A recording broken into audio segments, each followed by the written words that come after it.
Salut, c'est Alice. Je continue avec la série donc des petits jeux de cartes pas chers, rapides, faciles de la semaine là, donc avec une vidéo par semaine. Et aujourd'hui, je parle de Mind Up. Donc Mind Up, c'est le jeu dont tout le monde parle en ce moment. Du coup, j'avais envie de faire comme tout le monde et d'en parler aussi.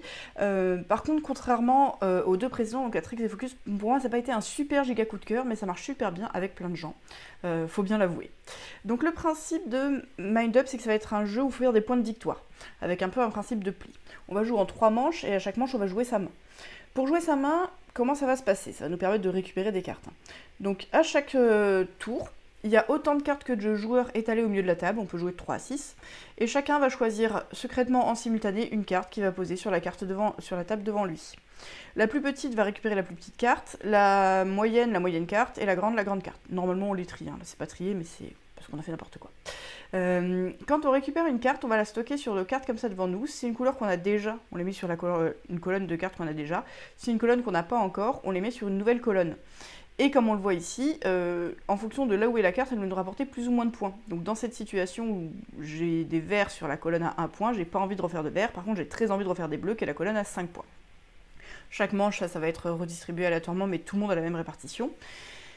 Et le truc assez rigolo, c'est que d'une manche à l'autre, on garde les mêmes cartes. Donc les cartes qui étaient posées devant nous reviennent dans notre main. Et la dernière carte qu'on va avoir dans la main dans une manche, on la joue forcément chez nous. Donc on a quand même un petit peu de choix, un tout petit peu de contrôle là-dessus. Il y a des plus 1, des moins 1 en points sur les cartes. Il y a des objectifs si on veut jouer avec des objectifs pour rajouter un petit peu des mises de points. Tout ça, c'est très fluide. Le système de points marche bien. Moi, ce que j'aime moins dans le jeu, parce que c'est moins mon style, c'est ce côté un peu au petit bonheur la chance sur on essaye de viser au début, au milieu, à la fin. Des fois on se prépare un peu des coups quand même quand on a une grosse carte et une autre grosse carte derrière. Donc on va avoir une idée de comment récupérer les bonnes cartes avec les couleurs qui nous intéressent, de garder ce qu'on veut, donc c'est pas que du hasard. Mais comme on récupère les cartes d'un tour à l'autre en main, on pourrait se dire qu'on repère un petit peu quels sont les numéros présents, pas présents, on repioche qu'une seule carte cachée en plus.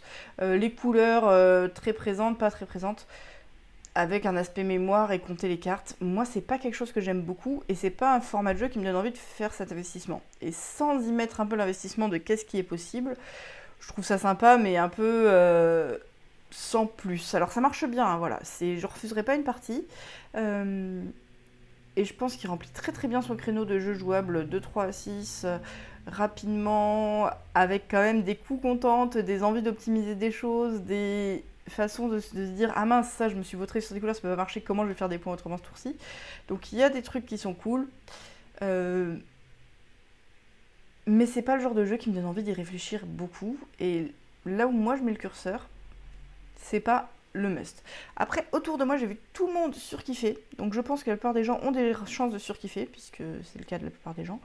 Et voilà. Bon, j'avais envie de vous en parler quand même. Je suis peut-être un peu négative, hein, mais c'est pas. Pourtant, c'est loin d'être mauvais, et j'ai passé un bon moment, et j'y rejouerai. Voilà, c'est tout pour aujourd'hui. Bisous, à plus. Et en plus, oui, si c'est là, c'est que je le recommande quand même.